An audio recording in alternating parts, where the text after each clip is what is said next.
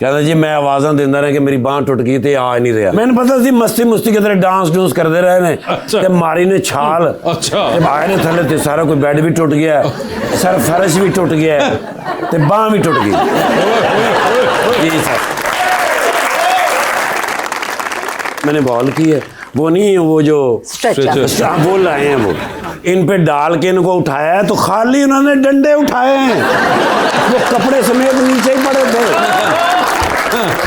कितने बंदे बुलाए होंगे उठा के नाला एम्बुलेंस में डाला सारा हॉस्पिटल लेके गए हैं उधर जिस वार्ड के अंदर उन्होंने कहा इधर रखें टेस्ट होंगे सर वो जो एक्सरे वाली मशीन नहीं एक ही पाँव रखा है अच्छा किरची किरची फिर प्राइवेट रूम लिया सर सबसे महंगा बेड वो लिया सर वो रिमोट वाला अब प्लस्तर हुआ है ठीक है उस पे ऐसे लिटाया है ठीक है पता नहीं कौन सा बटन दबाया है सर अच्छा वो बेड ही यूं हो गया